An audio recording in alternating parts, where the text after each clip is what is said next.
Shalom saudara, memasuki bulan ini kita memperingati hari Jumat Agung dan hari kebangkitan Tuhan Yesus atau Paskah. Salah satu perdebatan yang terjadi beribu-ribu tahun sejak gereja berdiri adalah apakah kematian dan kebangkitan Yesus itu benar-benar terjadi atau hanya isapan jempol belaka. Di dalam Voice of Pentecost kali ini, kita akan membahas mengenai fakta kebangkitan Kristus. Pertama, kita perlu bertanya dahulu, apakah Yesus benar-benar mati secara historis di atas kayu salib? Karena ada juga teori yang beredar di luar sana bahwa Yesus tidak benar-benar mati. Faktanya adalah Yesus secara historis terbukti benar mati di atas kayu salib menurut hukuman Romawi saat itu. Kita memiliki bukti-bukti kuat dari kitab Perjanjian Baru dan kitab sejarah di luar Alkitab yang mencatat ada seseorang bernama Yesus yang betul-betul mati di atas kayu salib. Kedua, bahkan seorang pakar sejarah Perjanjian Baru yang juga seorang ateis dan kritikus utama terhadap kebangkitan Yesus, yaitu Dr. Gerd Ludemann, berkata, secara historis tidak dapat disangkal bahwa Yesus betul-betul mati. Nah, yang seringkali menjadi pertanyaan orang adalah, apakah betul Yesus itu bangkit dari kematian? Bagaimana saya bisa menjelaskan hal ini kepada orang yang ragu? Hari ini, kita akan melihat setidaknya 4 fakta sejarah yang membuktikan kebangkitan Kristus. Pertama, fakta bahwa kubur Yesus itu kosong. Ini adalah salah satu bukti terpenting mengenai kebangkitan Yesus. Karena bahkan orang-orang yang tidak setuju dengan pengajaran Yesus, yaitu para imam kepala dan orang Farisi, mengakui bahwa kubur itu kosong. Ketika para murid mulai berbicara mengenai Tuhan Yesus yang bangkit dari kematian, mereka sampai harus membuat berita bohong bahwa murid-muridnya datang dan mencuri mayat Yesus. Poinnya adalah, imam-imam kepala saat itu juga sadar bahwa kubur Yesus kosong, tetapi mereka tidak mau mengakui kebangkitan Tuhan Yesus. Mereka membuat berita bohong yang tersebar sampai hari ini. Imam kepala dan orang Farisi tidak bisa menjelaskan bagaimana kubur itu kosong. Kedua, fakta bahwa prajurit Romawi turut menyaksikan kebangkitan Yesus. Kubur Yesus dijaga oleh para prajurit Romawi yang diminta sendiri oleh para imam kepala dan orang Farisi kepada Pilatus. Bagaimana mungkin penjaga-penjaga yang memeterai kubur itu dan menjaganya tidak sadar kalau ada murid yang berusaha mencuri dan membuka batu kuburan itu? Alkitab malah mencatat ketika Yesus bangkit, penjaga-penjaga itu gentar ketakutan dan menjadi seperti orang-orang mati. Kalau prajurit Romawi lalai melaksanakan tugas, seharusnya mereka dihukum mati, bukan? Tetapi faktanya adalah mereka diberikan sejumlah besar uang untuk tutup mulut perihal mujizat kebangkitan Yesus. Ketiga, fakta pertobatan Yakobus saudara Yesus dan juga Saulus. Yakobus yang adalah saudara kandung dari Yesus juga awalnya tidak percaya bahwa Yesus betul-betul anak Allah. Malahan jika kita baca dari Markus 3 ayat 21 dan Yohanes 7 ayat 1-10, jelas tertulis bahwa saudara-saudaranya sendiri pun tidak percaya kepadanya. Tetapi apa yang terjadi dalam kitab Kisah Para Rasul? Kita menemukan Yakobus saudara Yesus menjadi kepala gereja di Yerusalem. Sekarang, menurut saudara, apa yang bisa mengubah hati Yakobus dari yang tidak percaya kepada pelayanan Yesus berubah menjadi kepala gereja dan bahkan mati martir setelah kematian saudaranya sendiri? Jelas kebangkitan Kristus yang mengubah hati Yakobus. Perubahan hati dari Yakobus yang bahkan mati menjadi martir sekitar tahun 60 membuktikan berita tentang kebangkitan Yesus adalah nyata. Bagaimana dengan Saulus? Seorang Farisi yang sangat dihormati dan telah memimpin kegerakan awal di dalam mencari dan membunuh orang-orang Kristen pada zaman itu. Dia bertobat dan tidak main-main. Kehidupannya berubah 180 derajat dari pembunuh menjadi pengabar Injil. Paulus mengalami perjumpaan pribadi dengan Yesus yang telah bangkit itu dan menjadi salah satu rasul yang menulis banyak kitab di Perjanjian Baru dan rasul yang setia mengabarkan Injil sampai akhir hayatnya. Yang keempat, fakta dari banyaknya saksi mata yang menyaksikan kebangkitan Yesus Kristus. Kalau hanya 1 atau 2 orang yang menyaksikan kebangkitan Yesus dan hanya 1 atau 2 naskah kuno yang menulis mengenai kebangkitan Yesus, mungkin patut dipertanyakan. Tetapi Yesus tidak menampakkan dirinya hanya kepada 1 atau 2 orang, tetapi kepada banyak orang.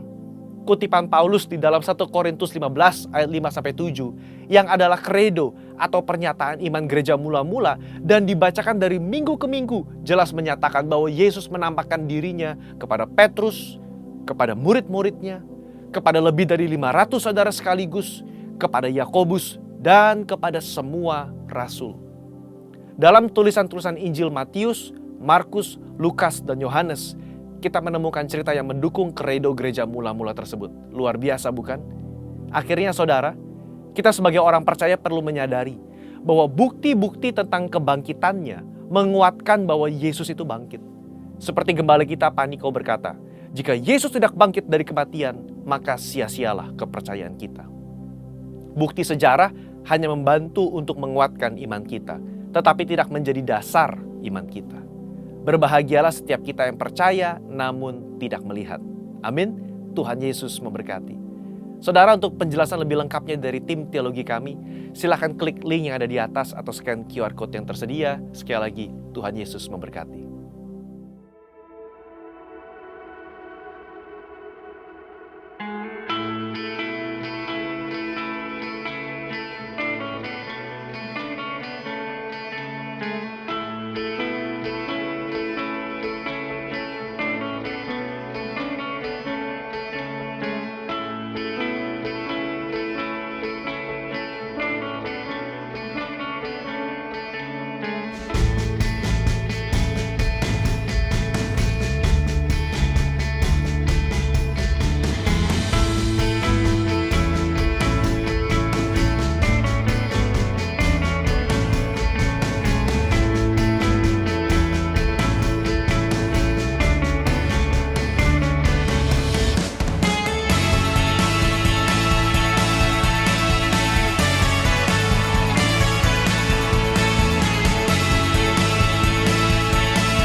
Shalom jemaat yang dikasihi Tuhan Yesus.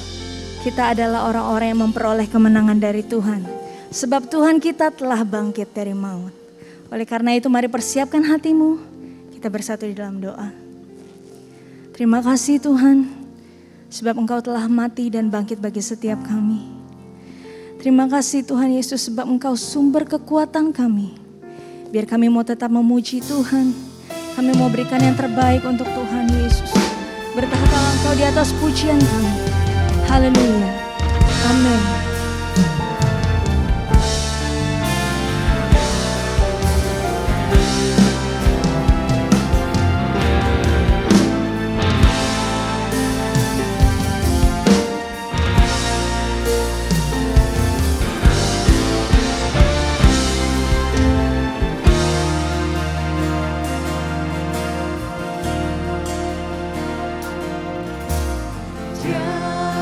Yesus telah mati bagiku.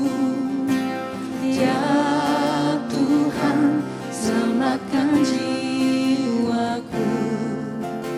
Bagi Dia pujianku, tak dapat ku balas kasih-Nya. Dia jadi anaknya, beri damai di dalam hidupku. Bagi Dia sembahku, hanya Dia segalanya bagiku. Bagi Dia segala pujian, hormat serta syukur kekal selamanya. Bagi Dia segala pujian, hormat serta syukur selama-lamanya.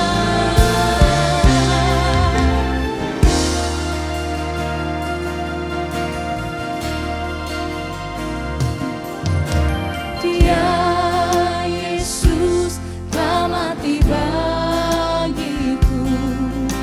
Ya Tuhan, selamatkan jiwaku. Bagi Dia pujianku, tak dapat ku balas kasih-Nya. Dia angkatku jadi anaknya, beri damai di dalam hidupku. Bagi Dia sembahku, hanya Dia segalanya bagiku. Bagi Dia segala pujian, hormat serta syukur kekal selamanya. Bagi Dia segala pujian, hormat serta syukur selama-lamanya.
Sebab Engkau yang kudus Tuhan kami sembah.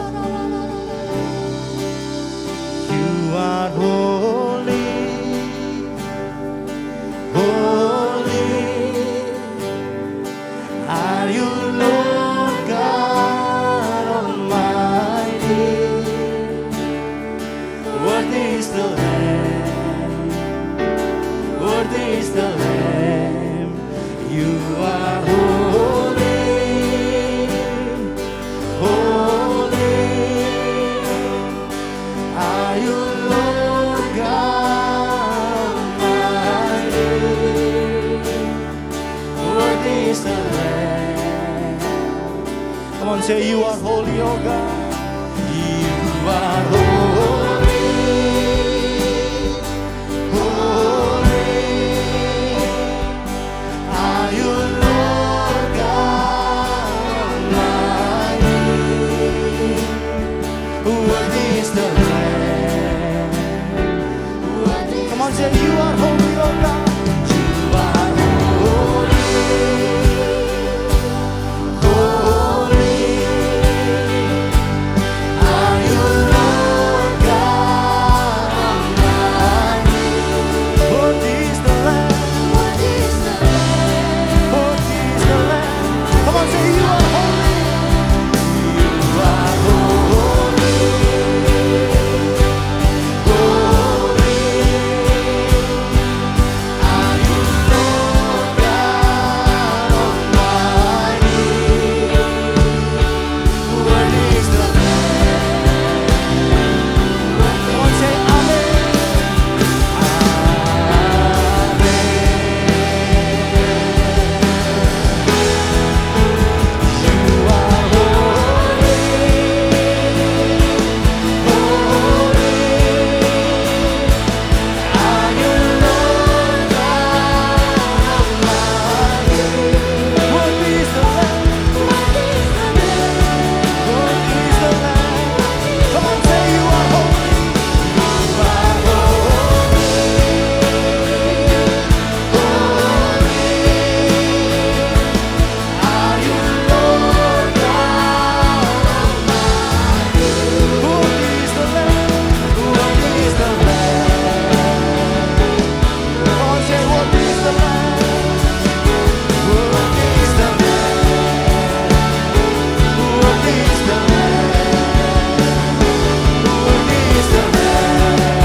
Sama-sama katakan Amin.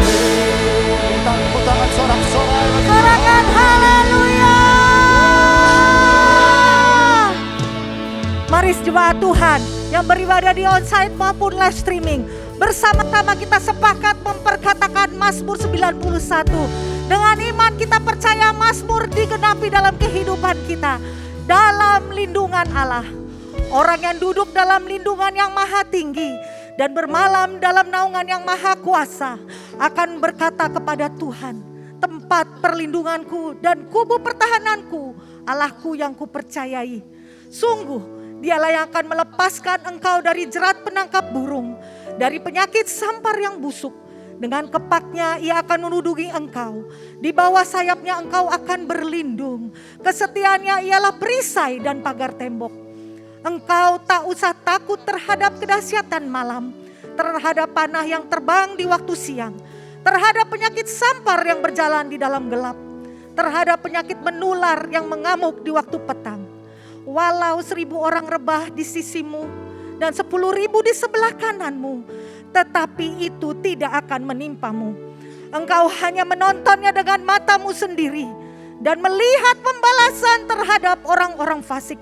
Sebab Tuhan ialah tempat perlindunganmu yang maha tinggi, telah kau buat tempat perteduhanmu.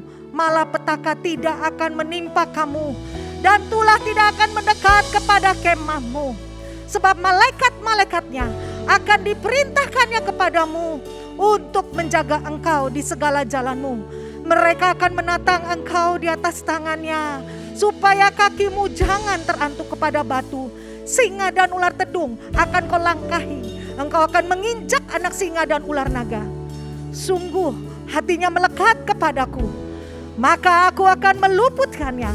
Aku akan membentenginya, sebab ia mengenal namaku.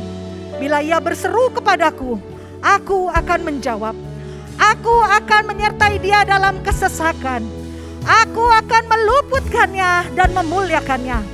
Dengan panjang umur akan kukenyangkan dia, dan akan kuperlihatkan kepadanya keselamatan daripadaku. Haleluya. Bapa, ibadah ini kami serahkan dari awal, pertengahan hingga akhirnya di dalam nama Bapa, Anak, dan Roh Kudus, di dalam satu nama, Tuhan Yesus Kristus. Haleluya. Sebab kami percaya kuasa kebangkitan-Mu dalam setiap kami Tuhan. Kami siap bangkit, kami siap serukan nama Tuhan. Allah yang berkuasa dalam setiap kehidupan kami Tuhan. Ini setiap kami Tuhan. Kami siap bersorak bagi nama Tuhan Yesus. Kami siap memuji Tuhan. Yang siap bersorak sama-sama kita katakan amin. Mari kita tepuk tangan sorak-sorai bagi Tuhan. Sekali lagi semuanya shalom. Saya percaya hari ini kita merasakan kebangkitan Tuhan terjadi dalam setiap kehidupan kita. Amin saudara. Kita siap bangkit, serukan nama Tuhan. Yang siap katakan haleluya.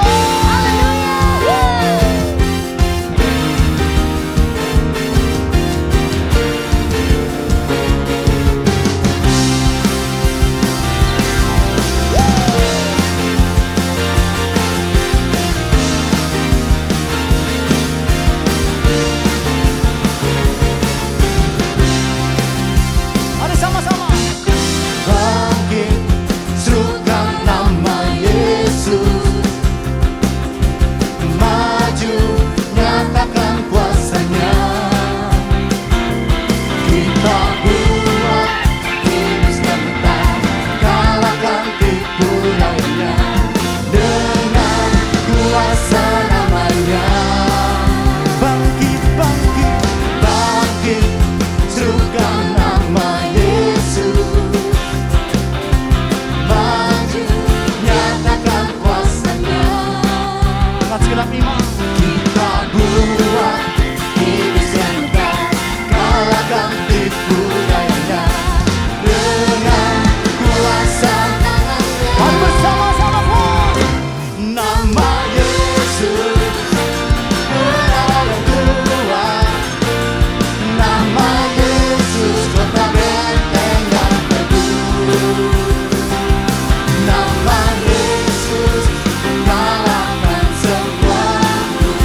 Firman-Mu bekerja bagi setiap kami Tuhan. Kami siap untuk lebih lagi menyembah Tuhan di dalam nama Tuhan Yesus. Sama-sama katakan. Amin.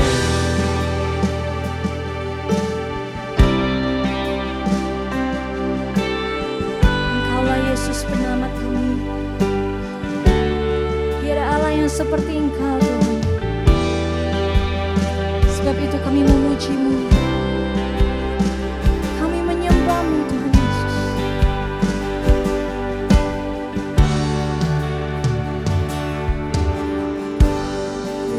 Yesusku, penyelamatku, tiada yang seperti Engkau. Setiap hari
Shalom semuanya. Kita boleh bertemu lagi semua karena anugerah Tuhan ya. Khususnya untuk sahabat-sahabatku, untuk teman-teman yang ada di GBI PRJ Grup CK7. Semua karena anugerah Tuhan ya.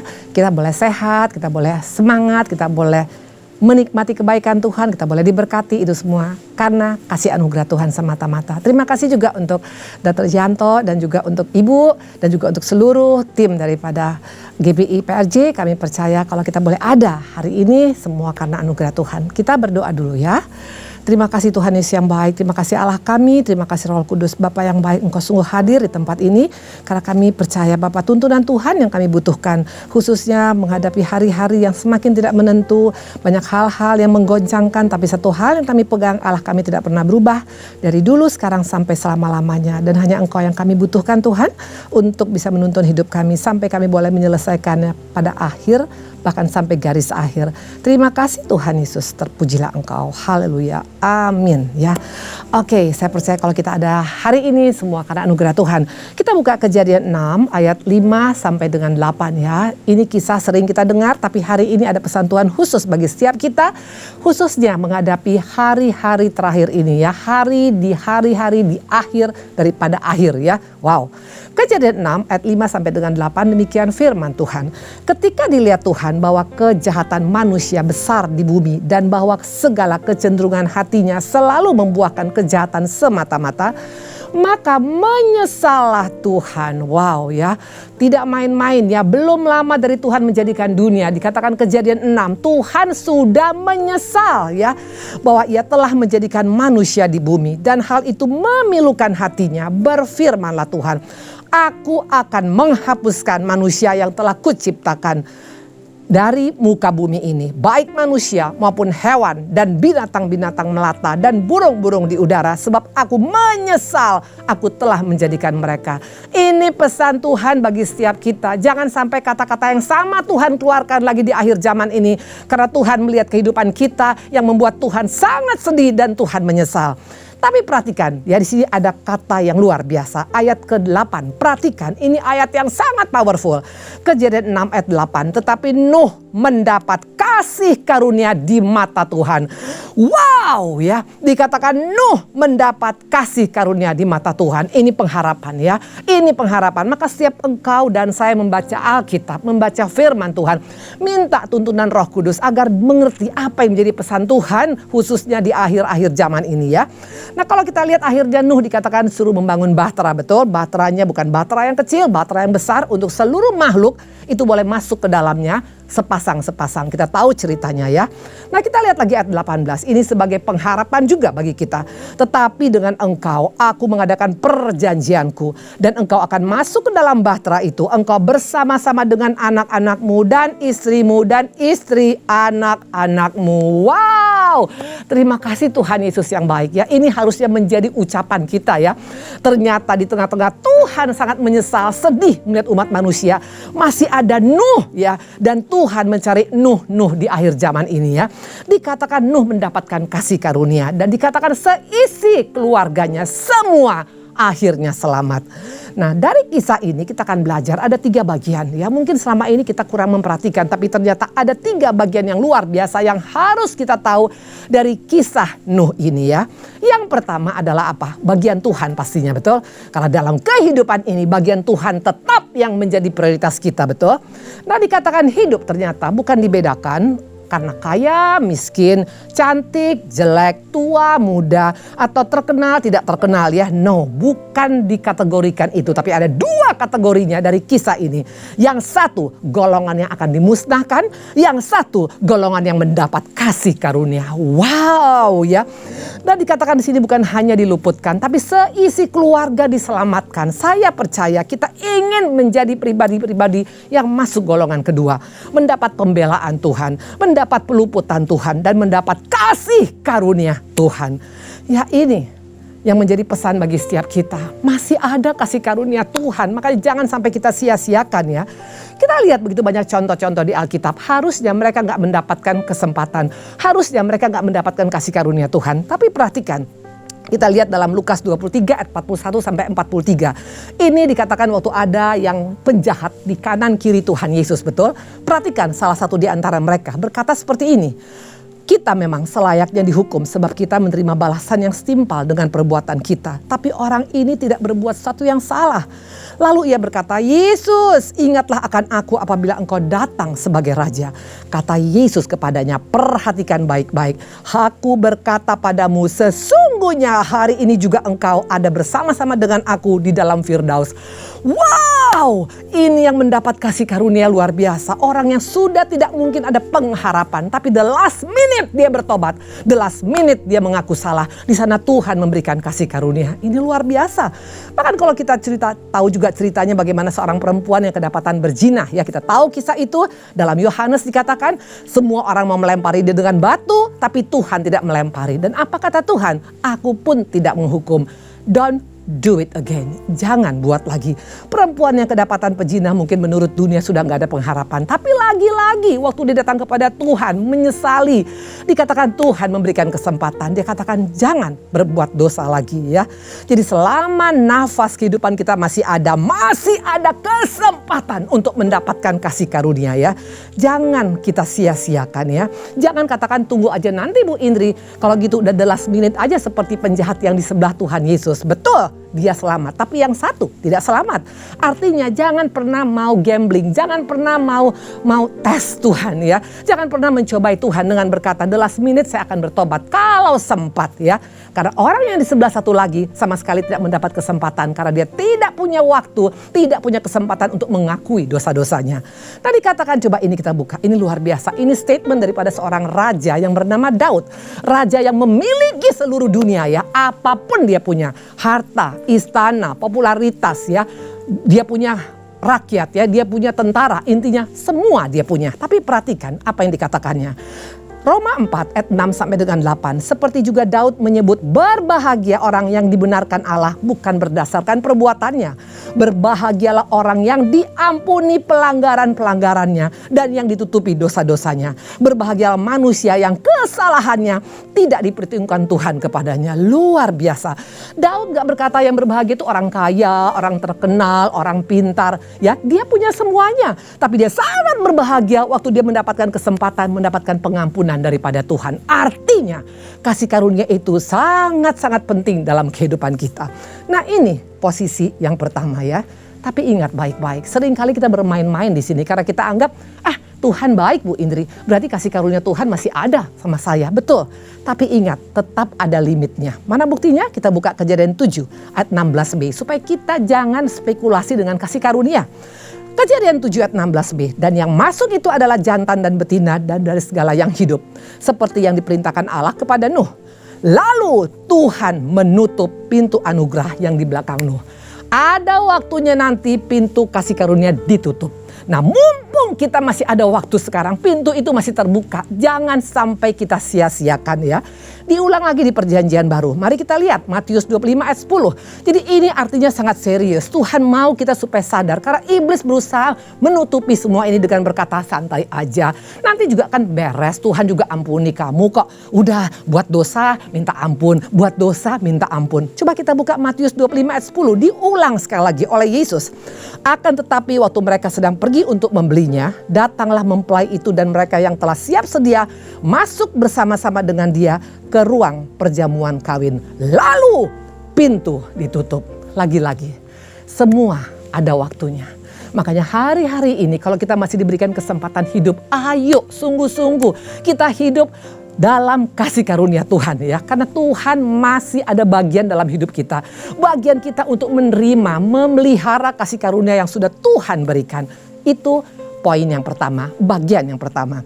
Nah kita lihat apakah hanya bagian Tuhan saja dalam hidup kita? No, ada bagian kita ternyata. Makanya hidup ini jangan jadi abrakadabra. Jangan bilang yang penting Tuhan udah kasih semua ya udah santai-santai aja. Betul menerima keselamatan itu gratis. Tapi untuk memelihara keselamatan ada harga yang harus kita bayar. Mana buktinya? Kita lihat di sini ya. Karena seringkali kita pikir, ya udah kan bagian Tuhan semua Bu Indri, bukan bagian saya. Ada bagian kita. Mana buktinya? Kita ingat waktu bangsa Israel ada di padang gurun. Apa yang Tuhan berikan? Mereka diberikan mana, betul? Tapi mereka harus memungut mana setiap hari. Jadi ada bagian Tuhan memberkati, ada bagian kita untuk menerima berkat Tuhan itu ya. Nah dikatakan di sini ada bagian kita, ada bagian Tuhan. Nah apa bagian daripada manusia? Apa bagian daripada Nuh? Mari kita lihat. Nuh disuruh membangun bahtera. Wow, mungkin kita bilang loh Bu Indri, jadi apa kita rame-rame sekarang membangun kapal agar kita bisa selamat? Nah kita akan pelajari hari ini. Coba kita buka, who is Nuh? Siapa Nuh? Apakah dia seorang insinyur makanya bisa membangun bahtera yang besar? Yuk kita buka Kejadian 9 ayat 20. Nuh menjadi petani. Dialah yang mula-mula membangun kebun anggur ya. Nuh ini bukan insinyur, bukan bagian kapal. Dia ini hanya petani anggur yang gak tahu sama sekali tentang hitung-hitungan membangun kapal. Tapi Tuhan ingin dia untuk membangun kapal. Dan bukan kapal kecil. Membangun bahtera yang 3 tingkat, yang besar untuk menampung semua makhluk hidup masuk satu pasang ke dalamnya. Ini bicara tentang proyek yang sangat besar. Sementara yang membangunnya adalah seorang petani dengan keluarganya. Ada 3 anaknya, dengan 3 menantunya, dengan istrinya. Hanya 8 orang. Ini bukan hal yang mudah. Makanya kalau kita tidak hidup dengan kasih karunia Tuhan, nggak mungkin kita bisa bangun bahtera ya. Nah dikatakan tadi di sini ya, untuk menaikkan omset. Mungkin di akhir zaman ini, di zaman pandemi agak sulit. Mungkin kita juga untuk menjaga kesehatan juga mungkin agak sulit di zaman pandemi seperti ini ya, di mana-mana ada Omikron ya, kemana-mana kita jadi bingung, jadi takut ya. Tapi yang paling sulit adalah apa? Membangun karakter seperti Yesus. Ini artinya membangun bahtera. Seringkali kita pikir hanya membangun bahtera, hanya fisik bangunan ya, hanya cuman sekarang bangunan. Bukan, ini bicara tentang membangun karakter Yesus dalam hidup kita. Itu bagian kita. Karena Tuhan waktu menjadikan manusia dikatakan baiklah kita menjadikan manusia supaya segambar dengan kita. Maka mereka berkuasa atas udara, darat, dan laut. Itu visi Tuhan dari awal. Bagian Tuhan memberikan kasih karunia. Bagian kita membangun bahtera. Membangun bahtera berbicara tentang membangun karakter Yesus dalam hidup kita. Coba kita buka Markus 11 ayat 12-14. Supaya di tempat ini kita sadar apa yang Tuhan inginkan dari kita. Apakah hanya harta kita? Apakah hanya uang kita? Apakah hanya kepintaran kita? No, Tuhan punya semua itu. Tapi yang Tuhan inginkan adalah apa? Kita buka Markus 11 ayat 12-14. Keesokan harinya sesudah Yesus dan ke-12 muridnya meninggalkan Betania, Yesus merasa lapar. Dan dari jauh ia melihat pohon ara yang sudah berdaun. Ia mendekatinya untuk melihat kalau-kalau ia mendapat apa-apa pada pohon itu. Tapi waktu ia tiba di situ, ia tidak mendapat apa-apa selain daun-daun saja. Sebab memang bukan musim buah ara. Maka katanya kepada pohon itu, perhatikan. Jangan lagi seorang pun makan buahmu selama-lamanya. Dan murid-muridnya mendengar, sudah berdaun ya. Memang sudah berdaun, sudah besar pohonnya, tapi tidak ada buahnya. Ini bicara tentang apa? Sudah lama jadi orang Kristen. Bahkan mungkin kita sudah melayani mungkin full time ya. Sudah melayani, tahu firman, hafal ayat. Tapi Tuhan tidak melihat ada buah pertobatan yang keluar dari kehidupan kita. Ini membuat Tuhan sangat sedih. Tuhan gak tergila-gila dengan kegiatan kita, percayalah. Tuhan rindu melihat buah dalam kehidupan kita. Maka dikatakan karakter Yesus. Ya, membangun bahtera berbicara tentang karakter Yesus ya. Nah, untuk membangun bahtera besar ini tidak mudah. 300 kali 50 kali 30 hasta itu bukan tempat yang kecil, bukan bangunan yang kecil.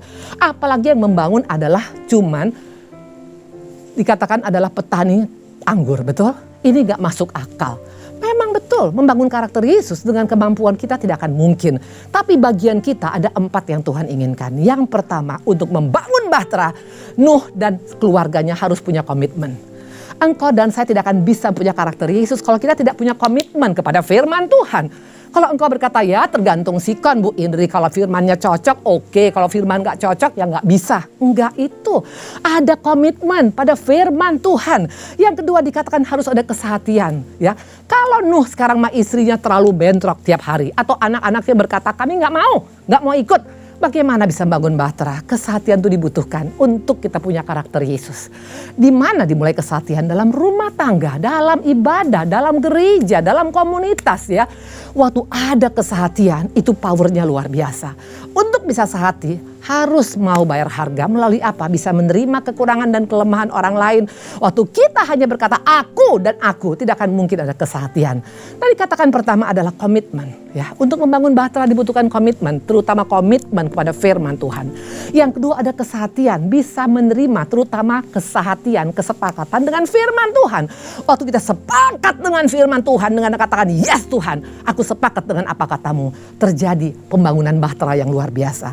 Yang ketiga harus ada kepekaan, karena waktu Tuhan berbicara kepada Nuh yang notabene-nya quote unquote bukan orang yang tahu bagaimana membangun bahtera, Tuhan ngomong sama dia exactly seperti pakunya berapa, besarnya berapa, ukurannya berapa. Tuhan tuh kalau ngomong sama kita detail. Tuhan tuh gak pernah ngomong itu samar-samar. Tuhan sangat detail ngomong sama kita. Untuk kita bisa mendengar suara Tuhan dibutuhkan keintiman dengan Tuhan. Makanya kalau engkau berkata aku mau punya karakter seperti Yesus, gak terkonek dengan pemilik karakter itu. Gak mungkin lah. Yang keempat dikatakan, kenapa bisa mereka bangun bahtera? Karena mereka taat kepada pimpinan. Betul? Mereka taat kepada Nuh sebagai pemimpin. Dalam gereja taat kepada gembalamu. Dalam rumah tangga taat kepada imammu ya. Suami adalah imam. Walaupun istri mungkin lebih pintar atau mungkin lebih hebat atau apapun, tetap istri boleh menjadi orang hebat di luar sana. Tapi dalam rumah kepala tetap adalah suami. Betul? Imam adalah suami. Nah waktu kita taat kepada pemimpin, makanya terjadi pembangunan bahtera. Nah 4 ini modal kita. Kalau engkau berkata, saya mau Tuhan membangun karakter Yesus dalam hidup saya. Tapi kita gak bisa saling menerima apa adanya. Kita gak bisa menerima orang. Kita menuntut orang harus seperti ini, seperti ini. Gak seperti itu. Yesus menerima kita apa adanya. Maka saya bersyukur Tuhan menerima aku apa adanya. Kurang lebih 21 tahun yang lalu. Tuhan gak menuntut kamu harus begini dulu Indri. Waktu saya surrender dengan berkata Tuhan aku mau kembali kepadamu. Tuhan gak pernah lihat ke belakang. Tuhan katakan baik anakku. Jangan buat dosa lagi. So simple. Jadi ada 4 hal. Yang pertama adalah apa tadi? Komitmen. Komitmen kepada Tuhan, komitmen kepada firman. Ya, waktu engkau komit kepada firman, di sana kita akan bisa membangun karakter Yesus dalam hidup kita. Yang kedua ada kesehatian ya, dalam keluarga ya, dalam komunitas, dalam gereja kita. Kalau sudah gontok-gontokan, kira-kira bagaimana kita bangun karakter Yesus dalam hidup kita. Yang ketiga kepekaan mendengar suara Tuhan melalui hubungan intim. Yang keempat ketaatan kepada otoritas ya. Jangan berontak pada otoritas. Kita sebagai bangsa Indonesia tunduk pada pemerintah, itu otoritas yang Tuhan percayakan untuk bumi Indonesia. Dalam gereja siapa otoritas kita? Gembalamu adalah otoritas, tunduk kepada gembala ya. Nah dalam rumah tangga suami kita adalah otoritas tertinggi. Nah waktu ini kita lakukan baru kita bisa membangun bahtera ya. Nah dikatakan tadi apa sudah selesai sampai di sana Bu Indri? Bagian Tuhan kasih karunia, bagian kita untuk 4 hal tadi membangun bahtera. Komitmen, yang kedua tadi apa? Dikatakan yang pertama komitmen, yang kedua dikatakan tadi adalah kesatian, yang ketiga adalah kepekaan, dan yang keempat adalah ketaatan. Apa cukup sampai di sana? Jawabannya no. Satu lagi yang punya peranan yang selama ini mungkin kurang kita perhatikan padahal sangat-sangat mempengaruhi kehidupan kita. Yaitu apa? Peranan si jahat masih ada. Iblis ini gak tinggal diam. Dia tidak akan mau anak-anak Tuhan bangun bahtera. Dia gak mau anak-anak Tuhan membangun karakter Yesus dalam hidupnya. Karena dia tahu waktu kita membangun karakter Yesus dalam hidup kita ada kuasa yang luar biasa. Ada the power of conqueror. Kita bisa menaklukkan segala masalah-masalah dalam kehidupan kita. Caranya bagaimana Bu Indri? Dia gak perlu membakar itu bahtera. Dia gak perlu bombardir itu bahtera. Dia gak perlu pakai nuklir itu bahtera. Dia gak perlu pakai rudal itu bahtera. Cukup dia bikin bocor. Ada celah sekecil apapun waktu kita biarkan, tinggal tunggu waktunya, bahtera itu akan sink, akan tenggelam. Hari ini mari, iblis itu bukan iblis namanya. Kalau dia gak cari celah dari kehidupan anak-anak Tuhan. Maka hari-hari ini mari, kalau ada celah yang selama ini mungkin kita biarkan, cepat bereskan pada Tuhan hari ini. Katakan Tuhan, aku mau adakan pemberesan Bapak. Karena celah ini bisa membuat akhirnya satu bahtera besar yang sudah dibangun tadi, semuanya bisa tenggelam ke dasar lautan. Nah kita akan buka satu-satu ya. Apa saja yang dilakukan oleh iblis. Kita harus waspada. Karena iblis itu bukan iblis namanya. Dia tahu di mana anak Tuhan akan diberkati Tuhan. Dia akan datang untuk menghancurkan berkat Tuhan itu. Nah kita akan lihat ada 10 kebocoran. Kecil. Kesannya kecil tapi kalau dibiarkan sangat berbahaya ya. Jadi iblis itu bukan lagi sekarang pakai drone, bukan lagi pakai rudal atau mungkin yang seperti sekarang Rusia dengan Ukraina, bukan ya. Dia cukup pakai lobang kecil. Lubang kecil yang dibiarkan sangat berbahaya ya. Kita lihat banyak kejadian-kejadian semua dari api kecil yang dibiarkan. Akhirnya satu hutan pun bisa terbakar. Nah kita akan lihat satu-satu celah apa saja itu. Buka Markus 11 ayat 25 sampai dengan 26. Ini celah yang pertama. Dan jika kamu berdiri untuk berdoa, ampunilah dahulu sekiranya ada barang sesuatu dalam hatimu terhadap seorang. Supaya juga Bapamu yang di surga mengampuni kesalahan-kesalahanmu. Tapi jika kamu tidak mengampuni, maka Bapamu yang di surga juga tidak akan mengampuni kesalahanmu. Ini statement daripada Yesus. Ya, ini celah yang pertama. Kesannya mungkin gak besar karena gak ada yang lihat. Tapi Tuhan tahu hati kita. Maka dikatakan kalau engkau berdiri berdoa, beresin dulu tuh dengan orang-orang yang membuat engkau sakit hati atau engkau pernah sakiti. Karena sebelum itu beres, engkau tidak bisa datang kepada aku, kata Tuhan. Ini celah kecil. Pendeta kita gak melihat. Mungkin orang lain gak melihat, tapi Tuhan melihat hati kita. Nah waktu kita belum adakan pemberesan, makanya gak heran lama-lama, cepat atau lambat, bahtera yang sudah kita bangun itu akan bocor dan akan tenggelam ya. Nah ada slogan berkata seperti ini, ukirlah kebaikan daripada saudara kita di atas batu. Tulislah kejelekannya di atas pasir ya, betul. Apa artinya Bu Indri? Kalau kita menulis kejelekan di atas pasir, itu ada air, itu pasti akan hilang, betul? Tapi kalau kita tulis di atas batu, ya itu bisa. Mungkin tahun depan kita ke sana, tulisan itu masih ada. Artinya apa? Ingat kebaikan-kebaikan orang, tulis di atas batu. Tapi segala kejelekannya, tulis di atas pasir untuk supaya dilupakan. Nah waktu ini kita punya slogan kehidupan, kita akan menjadi pribadi yang bisa membangun bahtera. Memang iblis main di hati, iblis main di kepahitan. Ingat Absintus dikatakan sepertiga nanti orang akan mati karena bintang itu namanya Absintus. Ini bicara tentang kepahitan ya. Nah dikatakan tadi kita ingat bagaimana seorang Yusuf ya. Kita tahu cerita Yusuf yang begitu jahat diperlakukan oleh kakak-kakaknya. Tapi yang luar biasanya waktu pada saat Yakub meninggal, kakak-kakaknya takut semuanya, mereka takut dibalas oleh Yusuf. Tapi Yusuf katakan, apakah aku ini Allah? No, memang kalian mereka yang jahat, tapi Tuhan mengubah menjadi kebaikan. Bahkan dia katakan apa? Dia berkati semua keluarganya. Ini yang membuat makanya kenapa Yusuf bisa menjadi pribadi yang luar biasa. Dia membangun bahtera dengan dia melepaskan pengampunan. Nah waktu engkau dan saya membangun bahtera, tapi kita masih menyimpan sakit hati, kecewa, tawar hati atau apapun itu. Jangan heran kalau kita jatuh bangun. Makanya berjalan di tempat, gak ada kemajuan, gak melahirkan buah-buah yang Tuhan inginkan. Saya pernah menyimpan sakit hati, kalian pernah tahu ceritanya bagaimana 17 tahun saya menyimpan sakit hati kepada suami saya. Rugi sendiri.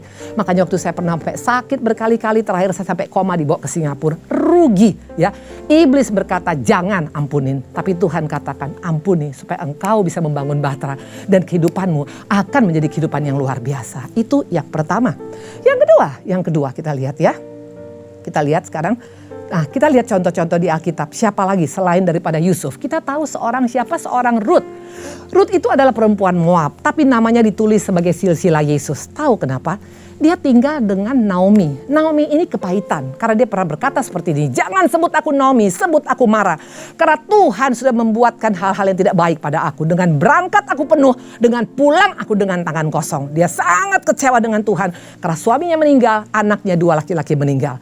Dan Ruth tinggal dengan mertua yang kepahitan. Itu tidak mudah loh bapak-bapak, ibu-ibu. Bayangkan mungkin kalau Ruth mungkin bangun agak siang, mungkin Naomi agak cembetut, intinya bukan mudah. Tapi waktu Ruth bisa menerima kelebihan dan kekurangan mertuanya. Di sana makanya disebut nama Ruth, masuk dalam silsilah Yesus. Orang-orang yang bisa melepaskan pengampunan, orang-orang yang bisa menjaga hatinya. Ini orang-orang yang bisa membangun bahtera dalam hidupnya. Itu yang pertama. Yang kedua adalah apa? Ya, yang kedua. Amsal 20 ayat 3, ini juga adalah celah. Kalau kita biarkan ini berbahaya. Terhormatlah seorang jika ia menjauhi perbantahan. Tapi setiap orang yang bodoh membiarkan amarahnya meledak. Jangan pertahankan karakter yang emosi, yang meledak, yang bom atom ya. Jangan pernah bilang memang saya begini karakternya. Hati-hati. Waktu engkau gampang marah ya, akan sangat gampang kita jatuh dalam dosa. Ingat bagaimana seorang daripada Saul, dia marah sekali. Waktu dia dengar orang-orang berkata Daud membunuh berlaksa-laksa sementara Saul hanya beribu-ribu. Dia marah dan akibat marah dia sampai tidak bisa menyimpan iri. Ya, dia sampai menyimpan iri kepada seorang Daud. Akhirnya dia kehilangan segala-galanya. Iblis suka main dengan emosi kita yang gak terkontrol ya. Padahal salah satu buah roh adalah apa? Penguasaan diri ya. Nah itu yang kedua. Nah kita lihat sekarang yang ketiga, melalui apa celahnya? Kita buka Ayub 3 ayat 25 sampai dengan 26. Iblis main di celah ini, gak kelihatan oleh dunia. Pertama tadi dari hati, kedua dari emosi yang gak terkontrol. Ketiga, Ayub 3 ayat 25 sampai dengan 26. Karena yang kutakutkan itulah yang menimpa aku. Yang kucemaskan itulah yang mendatangi aku. Ini adalah statement daripada seorang Ayub. Pikirannya yang menghancurkan kehidupannya.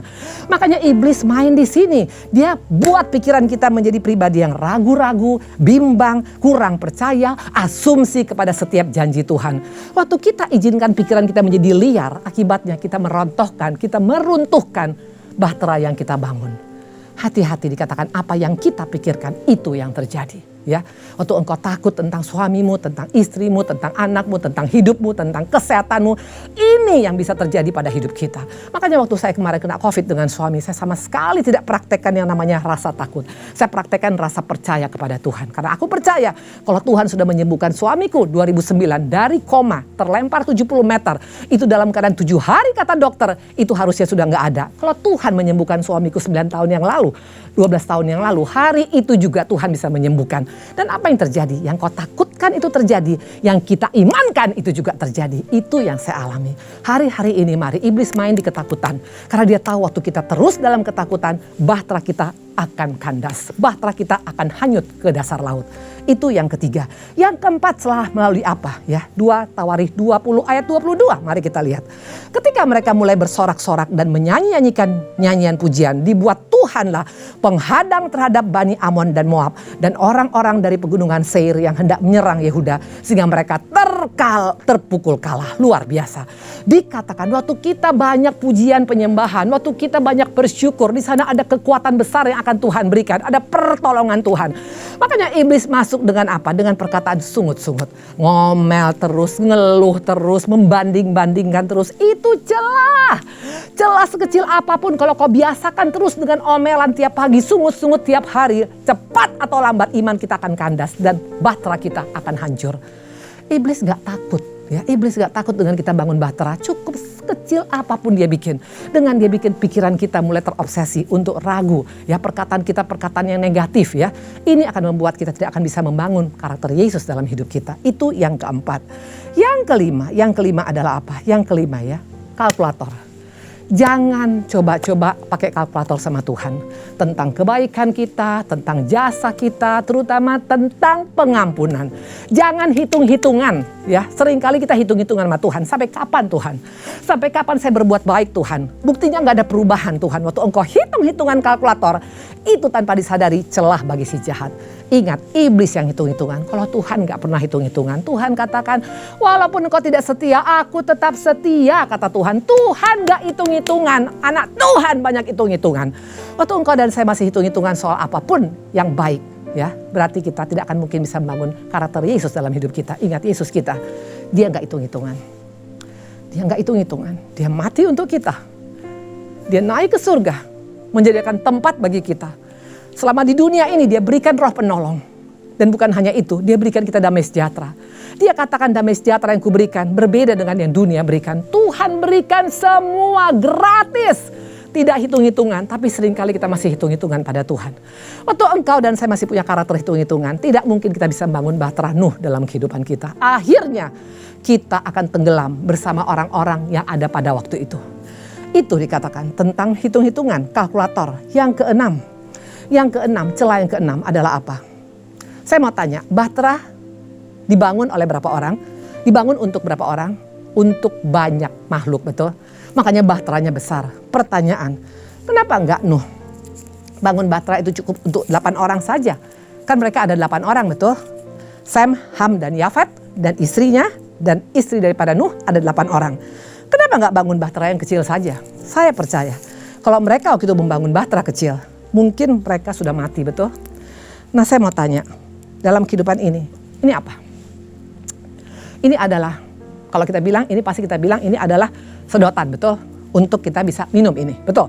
Kalau saya pakai ini, saya akan bisa minum ini dengan sangat baik, betul? Tapi kalau ini nggak saya pakai untuk ke minuman ini hanya cuman plastik yang berbentuk bulat, betul? Mungkin terbuang di mana-mana. Kapan ini bisa berguna? Waktu dia dipakai untuk meminum air ini. Demikian juga kita. Kekristenan bukan hanya bicara all about me. Kita harus berdampak. Kalau Nuh hanya membangun untuk 8 orang, pasti dia akan mati dengan keluarganya. Karena 40 hari 40 malam itu air bah tidak main-main. Bahkan dari dalam tanah pun keluar, dari atas keluar, itu pasti mereka tenggelam. Tapi kenapa mereka berani bisa selamat? Karena mereka peduli dengan jiwa-jiwa yang lain. Mereka membangun bahtera besar. Waktu kita menjadi pribadi yang berdampak seperti sedotan ini berdampak ya. Kalau enggak dia hanya cuman seperti apa? Dia cuman hanya seperti plastik yang berbentuk bulat. Dibuang, enggak ada gunanya. Tapi waktu sedotan itu bisa kita pakai untuk minum ini, baru dia berdampak. Demikian juga kekristenan. Apalah arti kekristenan kalau tidak berdampak ya? Dikatakan Nuh, dia membangun bahtera untuk banyak makhluk. Dia menjadi pribadi berdampak. Tuhan luputkan dia dari hal-hal yang tidak baik. Bagaimana dengan kita? Semakin kita egois, semakin kita akan tenggelam. Bahtera tidak akan pernah terbangun dalam kehidupan kita. Itu yang ke-6 ya. Jangan jadi pribadi yang egois. Yang ketujuh, seringkali membuat makanya kita punya bahtera itu bisa bocor adalah apa? Kita seringkali pakai teropong. Betul? Kita teropong. Teropong siapa? Bukan teropong diri sendiri. Kalau teropong diri sendiri aman. Artinya kita mengevaluasi diri kita. Sudah sejauh ini bagaimana hidupku Tuhan. Seringkali yang kita teropong adalah orang lain. Suami kita, istri kita, gembala kita, teman-teman kita. Bukan kita koreksi diri kita. Itu celah yang paling enak bagi si jahat. Karena waktu kita meneropong orang, kita tidak akan tahu bagaimana kehidupan kita. Yang ada kita salahkan si A, si B, si C semuanya. Nah ini celah. Ingat bagaimana seorang Marta. Dia katakan, Tuhan lihat tuh Maria gak nolong aku. Seringkali kita seperti ini karena merasa sudah melakukan banyak hal. Mulai gampang menyalahkan si A, si B, si C. Itu celah. Seorang yang membangun karakter Yesus gak meneropong orang lain. Tuhan Yesus gak pernah meneropong orang lain. Bangsa Farisi mereka meneropong orang, mencari kesalahan orang. Tuhan kita bukan mencari kesalahan, tapi dia memeluk orang yang berdosa untuk kembali kepada Tuhan. Itu yang Tuhan inginkan. Yang ke-8 adalah apa? Celah yang ke-8 adalah apa? Kita buka Kejadian 4 ayat 3 sampai dengan 5. Ini celah yang banyak sekali jatuh. Anak-anak Tuhan di sini jatuh. Setelah berapa waktu lamanya maka Kain mempersembahkan sebagian dari hasil tanah itu kepada Tuhan sebagai korban persembahan. Habel juga mempersembahkan korban persembahan dari anak sulung dombanya, yakni lemak-lemaknya. Maka Tuhan mengindahkan Habel dan korban persembahan, tapi Kain dan korban persembahannya tidak diindahkannya. Lalu hati Kain menjadi sangat panas dan mukanya muram. Apa yang terjadi di sini? Seringkali kita hanya kasih sebagian sama Tuhan, bahkan ampas kepada Tuhan. Waktu kita sukses, where are we? Di mana kita? Sudah sakit, sudah bangkrut, sudah mungkin tuwek, sudah gak bisa apa-apa, baru bilang Tuhan pakailah hidupku. Di mana kita waktu kita lagi masa-masa produktif? Jangan kasih sisa sama Tuhan. Makanya saya terus terang ini saya betul-betul bersyukur sama Tuhan. Umur 40 tahun saya baru kembali kepada Tuhan Yesus. Waktu saya lagi dalam muda-mudanya, waktu dalam keadaan produktifnya saya gak cari Tuhan. Tapi itulah Tuhan kita, walaupun saya mengabaikan Tuhan 40 tahun, Tuhan tetap menunggu. Itulah yang hebatnya tentang kasih Yesus kita. Dia tunggu saya, ada saya kembali kepada Tuhan dan bilang, Tuhan pakailah sisa hidupku Tuhan untuk menyenangkan hatimu. Jangan kasih ampas kepada Tuhan. Sudah hancur, sudah kolaps, sudah bangkrut, sudah gak punya apa-apa, sudah sakit-sakitan, baru bilang pakai hidupku Tuhan. Berikan yang terbaik bagi Tuhan. Habel makanya kenapa Tuhan berkenan. Dia berikan lemak-lemaknya yang terbaik. Sementara sering kita seperti Kain hanya memberikan sebagian kepada Tuhan. Dan yang ke-9 adalah apa? Yang ke-9 adalah apa? Buka Matius 5 ayat 5. Jangan sampai celah ini kita izinkan. Berbahagialah orang yang lembut, lemah lembut karena mereka akan memiliki bumi. Yes, Tuhan katakan lemah lembut artinya bukan lemah gemulai. Lemah lembut adalah orang yang mendengar firman hari ini. Dia berkata aku mau berubah Tuhan. Tapi seringkali tanpa disadari kita kasih celah kepada iblis melalui kekerasan hati kita. Itu bukan untuk saya, untuk dia. Waktu kita mengeraskan hati kita tidak akan bisa kita membangun bahtera. Karena Tuhan katakan orang yang lemah lembut adalah orang yang akan memiliki bumi. Artinya apa? Tuhan sangat respect kepada pribadi-pribadi yang berkata itu aku Tuhan, aku mau berubah. Dan yang terakhir adalah pribadi yang bagaimana? Adalah pribadi yang masih suka ngeles. Siapa dia? Kita tahu seorang Adam. Ini adalah dosa nenek moyang yang paling pertama. Dia katakan bukan aku tapi perempuan yang kau berikan padaku. Dia yang memberi aku makan buah itu. Hari ini mari dikatakan tadi ada 3 bagian dalam hidup ini. Pertama adalah bagian Tuhan, kasih karunia Tuhan. Ya, Tuhan masih berikan kasih karunia sampai hari ini. Pintu kasih karunia masih terbuka. Please jangan sia-siakan. Mumpung kita masih sehat, masih hidup, masih diberikan nafas kehidupan, cari Dia sungguh-sungguh. Datang kepada Dia, minta ampun atas kesalahan kita. Karena kasih karunia-Nya masih ada. Dia gak akan ungkit-ungkit kesalahan kita. Dia hanya bilang, jangan buat lagi anakku. Inilah Tuhan kita yang luar biasa, Yesus kita yang luar biasa. Dunia gak ada seperti itu, dunia suka ungkit-ungkit, Tuhan gak pernah ungkit-ungkit. Yang pertama adalah peranan Tuhan tentang kasih karunia. Yang kedua adalah peranan kita membangun bahtera, bangunlah karakter Yesus dalam hidup kita. Memang dengan kekuatan kita tidak mungkin kita bisa komitmen, tidak mungkin kita bisa sehati, tidak mungkin kita bisa peka, tidak mungkin juga kita bisa dalam keadaan melakukan apa yang menjadi pesan Tuhan. Tapi dengan kasih karunia tadi kita bisa melakukannya. Bangun bahtera itu. Bangun karakter Yesus dalam hidup kita. Karena ada kuasa yang luar biasa. Kita bisa menaklukkan apapun dalam kehidupan ini. Termasuk masalah, termasuk sakit penyakit, termasuk apapun. Karena Tuhan sudah berikan itu pada saat Dia menjadikan manusia. Dan yang terakhir, apakah iblis diam? No. Iblis tuh gak senang kalau anak-anak Tuhan diberkati. Maka dia datang dengan mengapakan? Dia membocorkan bahtera itu. Dia tidak pakai rudal, dia tidak pakai drone, dia tidak pakai nuklir, dia tidak pakai mau apapun sekarang alat perang yang paling canggih di dunia. Dia cukup dengan membuat bocor sedikit. Waktu bocor ini kita biarkan karena kekerasan hati kita. Tinggal waktunya kita akan tenggelam bersama dengan bahtera yang kita bangun. Hari ini mari, ada dikatakan tadi 10 celah yang dipakai oleh si jahat. Yang pertama kepahitan. Yang kedua sumbu pendek, emosi yang gak bisa dikontrol. Yang ketiga kita suka meneropong orang lain. Yang keempat suka ungkit-ungkit pakai kalkulator. Yang kelima kita lupa tadi bahwa kita hidup ini bukan hanya untuk diri kita sendiri. Jadilah seperti sedotan tadi yang berguna bisa dipakai untuk menolong saya minum dengan air ini. Yang keenam dikatakan tadi adalah apa? Jangan ucapkan kata-kata yang positif ya, kata-kata yang membangun, jangan kata-kata yang membuat iman kita semakin rontok ya.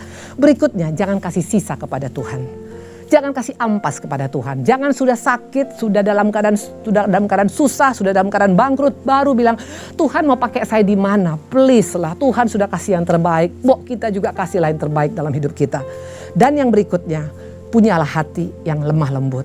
Jangan keraskan hati kita pada saat ini. Tuhan kita bukan Allah yang memaksa. Dia hanya memberikan kepada kita masukan. Tergantung kita hari ini. Mau kita buka hati kita dengan berkata, aku di sana Tuhan. Aku ternyata masih suka meneropong suamiku, istriku, anak-anakku. Aku masih suka Bapak mengeluh. Aku masih suka sumbu pendek. Apapun itu kalau engkau diingatkan hari ini. Katakan aku mau berubah Tuhan. Dan yang terakhir, jangan ngeles lagi. Sudah bukan waktunya lagi. Ini di akhir zaman. Waktu kita membangun bahtera, kita akan selamat. Karena hanya ada 2 golongan tadi. Yang dimusnahkan dan yang mendapat kasih karunia. Tuhan memberkati. Kita berdoa ya. Tuhanku yang baik, Allahku yang baik. Terima kasih Bapa, terima kasih Yesus. Apapun yang kami dengar pada hari ini Bapa, biar itu boleh sungguh-sungguh kami renungkan dan masuk dalam kehidupan kami. Kami tahu Bapa, ini sudah mendekati akhir daripada segalanya. Kami gak mau sampai dibinasakan Bapak. Kami gak mau dimusnahkan Bapak. Kami mau Bapak untuk mendapatkan kasih karunia-Mu Tuhan.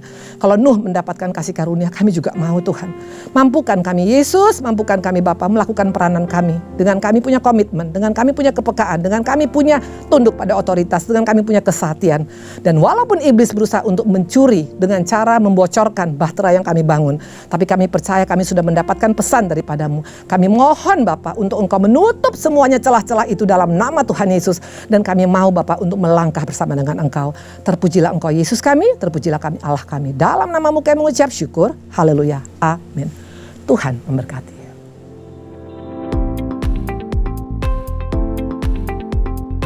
Shalom, Gembala dan seluruh pengerja CK7 serta jemaat Tuhan mengucapkan terima kasih kepada Ibu Evangelis Indri Pardede yang telah memberkati kita semua melalui penyampaian pesan firman Tuhan pada hari ini.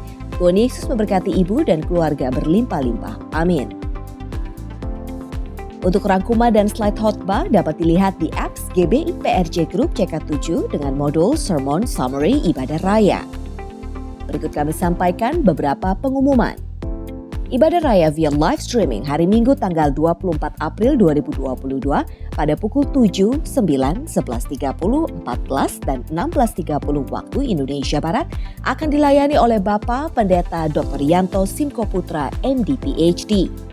Ibadah raya tersebut akan disertai dengan ibadah secara online lainnya mulai pukul 7 waktu Indonesia Barat untuk ibadah Mandarin Service, ibadah Welcome Baby Day, ibadah Young Professionals and Couples, ibadah Youth dan Junior Bahasa Indonesia, ibadah anak bahasa Inggris dan bahasa Indonesia, serta ibadah anak berkebutuhan khusus di channel YouTube GBI PRJ CK7. 316 Youth Ministry English Service pada hari Sabtu 23 April 2022 pada pukul 16 waktu Indonesia Barat akan dilayani oleh Pastor Ernesto Mesak.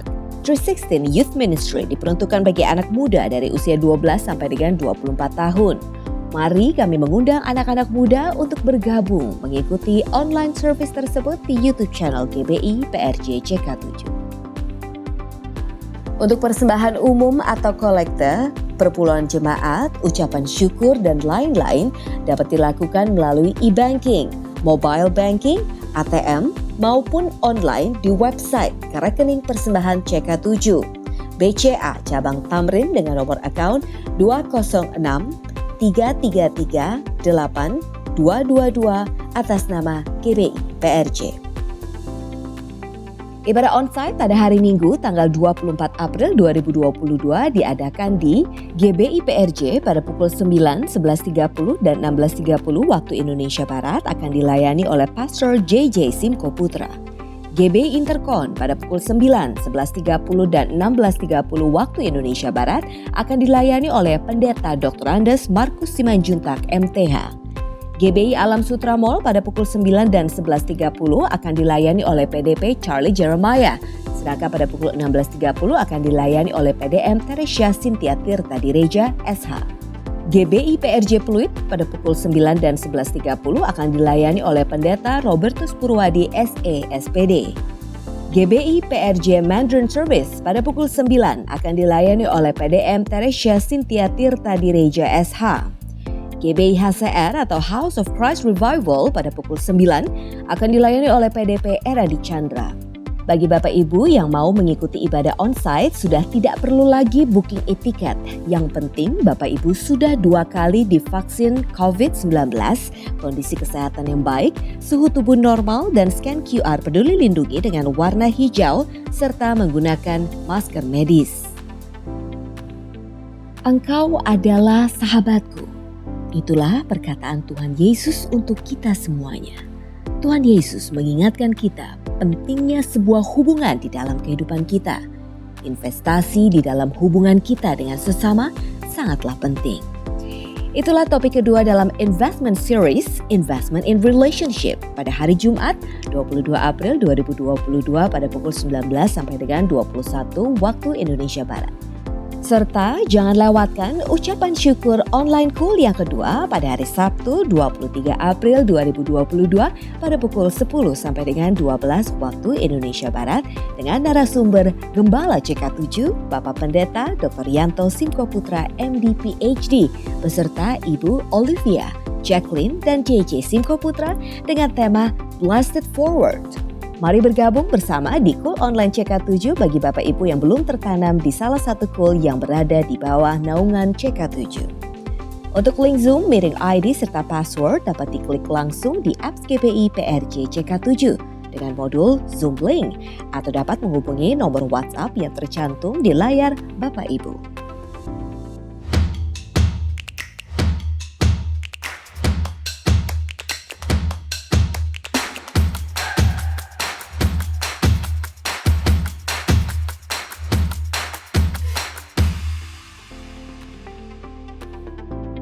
Sekian pengumuman hari ini. Terima kasih atas perhatian Bapak Ibu. Tuhan Yesus memberkati. Mari Bapak Ibu jemaat Tuhan yang beribadah di onsite maupun live streaming. Sebelum kita berdoa syafaat, kita sama-sama memperkatakan apa yang dimaksud dengan Pentakosta ketiga. 1. Pentakosta ketiga adalah pencurahan Roh Kudus yang dahsyat di zaman ini, melebihi yang terjadi di Azusa Street. 2. Pentakosta ketiga akan mengakibatkan penuaian jiwa yang terbesar dan terakhir sebelum Tuhan Yesus datang kembali. 3. Pentakosta ketiga akan membangkitkan generasi Yeremia, yaitu anak-anak muda yang dipenuhi Roh Kudus. cinta mati-matian kepada Tuhan Yesus, tidak kompromi terhadap dosa, dan akan bergerak untuk memenangkan jiwa. 4. Pentakosta ketiga lahir di Indonesia dan bergerak ke bangsa-bangsa. Gerakan ini dari timur ke barat dan akan kembali ke Yerusalem. 5. Pentakosta ketiga akan memberikan kuasa untuk menyelesaikan amanat agung. Dan setelah itu Tuhan Yesus datang kembali. Haleluya. Mari bersama-sama kita berdoa syafaat. Bapa, kami mengucap syukur atas kebangkitan-Mu. Kami sudah dimerdekakan. Oleh kebangkitan-Mu kuasa maut sudah dikalahkan. Dikuduskanlah nama-Mu. Datanglah kerajaan-Mu atas Indonesia. Ampunilah bangsa kami ya Bapa. Kiranya Engkau memulihkan negeri kami dari segala penyakit sampar, virus corona dan varian-varian barunya. Dan setiap orang yang berseru kepada Tuhan akan diselamatkan. Kiranya lawatan kuasa Roh Kudus Allah melanda Indonesia sehingga kami semua mengalami kasih mula-mula di setiap hari. Kami percaya setiap lutut akan bertelut dan setiap lidah akan mengaku bahwa Tuhan Yesus juru selamat. Terima kasih Bapak, kami berdoa buat Bapak Presiden dan Wakil Presiden Bapak Jokowi dan Ma'ruf Amin. Kiranya Engkau memberikan roh hikmat kebijaksanaan dalam mengambil setiap keputusan atas bangsa Indonesia sesuai kehendak Tuhan. Kami berdoa untuk hamba-Mu yang sudah menyampaikan kebenaran firman Tuhan pada ibadah hari ini. Ibu Evangelis Indri Pardede. Tuhan Yesus memberkati pelayanan dan keluarga hamba-Mu dengan berlimpah-limpah. Hari ini kami juga berdoa buat Bapak Gembala Sidang kami Pak Niko. Kiranya Tuhan memberkati kesehatan, keluarga dan penggembalaan hamba-Mu. Sehingga Kau pakai terus hamba-Mu menjadi the messenger of the third Pentecost. Untuk menyelesaikan amanat agung Tuhan Yesus Kristus. Kami juga berdoa mendukung pelayanan Gembala CK7 Dr. Yanto yang kami kasihi. Tuhan Yesus memberkati kesehatan, keluarga, Ibu Olivia, anak-anak mantu dan cucu-cucunya. Tuhan berkati. Tuhanlah yang menjadi perisai dan penolong atas hamba-Mu dan keluarga. Tuhan juga yang memberkati penggembalaan hamba-Mu serta profesi hamba-Mu sebagai dokter. Untuk membawa umat Tuhan masuk ke dalam perkenanan-Mu. Menjadi umat yang layak di hadapan-Mu dan memiliki karakter Kristus. Saat ini kami berdoa untuk kebangkitan generasi Yeremia di CK7. Di dalam nama Tuhan Yesus kami percaya bangkitlah generasi Yeremia, anak-anak muda yang dipenuhi dengan kuasa Roh Kudus. Tidak kompromi terhadap dosa, yang hidupnya takut akan Tuhan. Dan Tuhan pakai terus dengan dahsyat untuk memenangkan banyak jiwa. Hari ini kami berdoa juga buat jemaat Tuhan yang sedang sakit. Oleh kuasa bilur-bilur darah Tuhan Yesus Kristus, yang sakit sudah disembuhkan dan pulih. Yang berbeban berat Tuhan berikan kelegaan. Yang membutuhkan jawaban Tuhan sudah berikan. Setiap umat Tuhan diluputkan dari sakit penyakit, virus corona dan varian-varian barunya. Serta ya dari krisis ekonomi global di dalam nama Tuhan Yesus Kristus. Mari bersama-sama Tuhan kita mengangkat kedua tangan kita untuk menerima berkat Tuhan melalui hamba-Nya. Terimalah berkat yang berlimpah-limpah dari Allah Bapa, kasih karunia di dalam anaknya yang tunggal, Yesus Kristus, persekutuan yang manis dengan Roh Kudus menyertai kita mulai saat ini, sampai Tuhan Yesus datang kembali untuk kedua kalinya, menjemput kita di awan-awan yang permai, bahkan untuk selama-lamanya. Semua yang percaya katakan amin. Tuhan memberkati saudara-saudara sekalian, and God bless you all. Shalom saudara, memasuki bulan ini kita memperingati hari Jumat Agung dan hari kebangkitan Tuhan Yesus atau Paskah. Salah satu perdebatan yang terjadi beribu-ribu tahun sejak gereja berdiri adalah apakah kematian dan kebangkitan Yesus itu benar-benar terjadi atau hanya isapan jempol belaka. Di dalam Voice of Pentecost kali ini, kita akan membahas mengenai fakta kebangkitan Kristus. Pertama, kita perlu bertanya dahulu, apakah Yesus benar-benar mati secara historis di atas kayu salib? Karena ada juga teori yang beredar di luar sana bahwa Yesus tidak benar-benar mati. Faktanya adalah Yesus secara historis terbukti benar mati di atas kayu salib menurut hukuman Romawi saat itu. Kita memiliki bukti-bukti kuat dari kitab Perjanjian Baru dan kitab sejarah di luar Alkitab yang mencatat ada seseorang bernama Yesus yang betul-betul mati di atas kayu salib. Kedua, bahkan seorang pakar sejarah Perjanjian Baru yang juga seorang ateis dan kritikus utama terhadap kebangkitan Yesus, yaitu Dr. Gerd Ludemann, berkata, secara historis tidak dapat disangkal bahwa Yesus betul-betul mati. Nah, yang seringkali menjadi pertanyaan orang adalah, apakah betul Yesus itu bangkit dari kematian? Bagaimana saya bisa menjelaskan hal ini kepada orang yang ragu? Hari ini kita akan melihat setidaknya 4 fakta sejarah yang membuktikan kebangkitan Kristus. Pertama, fakta bahwa kubur Yesus itu kosong. Ini adalah salah satu bukti terpenting mengenai kebangkitan Yesus. Karena bahkan orang-orang yang tidak setuju dengan pengajaran Yesus, yaitu para imam kepala dan orang Farisi, mengakui bahwa kubur itu kosong. Ketika para murid mulai berbicara mengenai Tuhan Yesus yang bangkit dari kematian, mereka sampai harus membuat berita bohong bahwa murid-muridnya datang dan mencuri mayat Yesus. Poinnya adalah, imam-imam kepala saat itu juga sadar bahwa kubur Yesus kosong, tetapi mereka tidak mau mengakui kebangkitan Tuhan Yesus. Mereka membuat berita bohong yang tersebar sampai hari ini.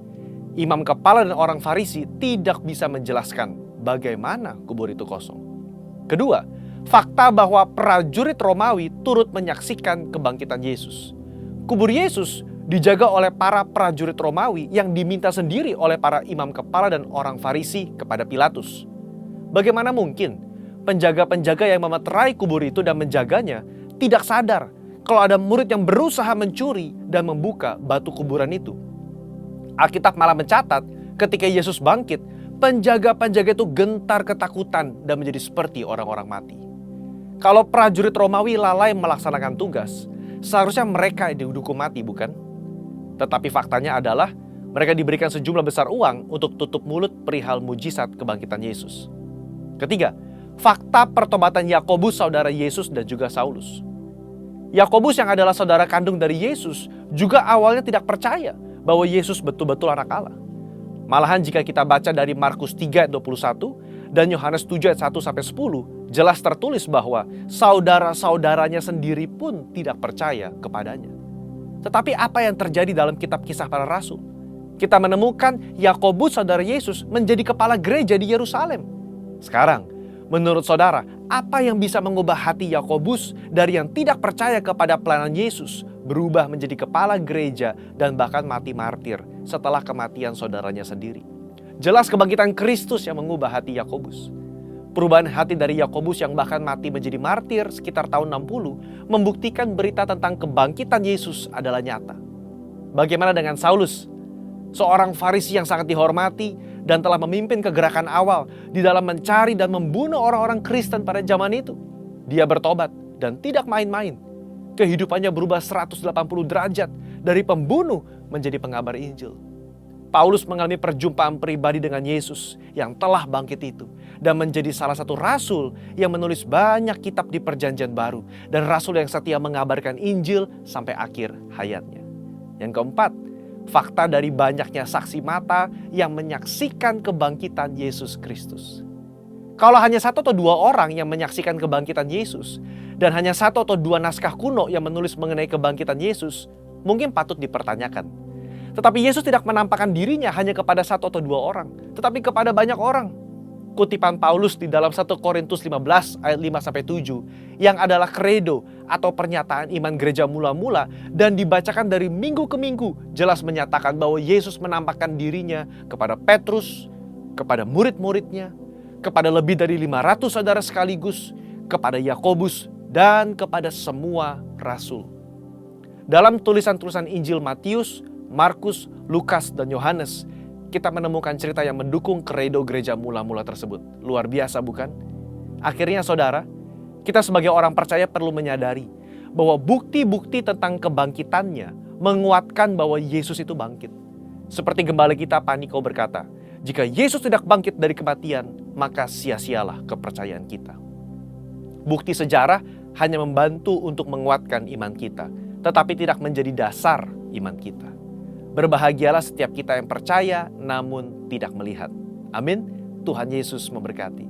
Saudara, untuk penjelasan lebih lengkapnya dari tim teologi kami, silahkan klik link yang ada di atas atau scan QR Code yang tersedia. Sekali lagi, Tuhan Yesus memberkati.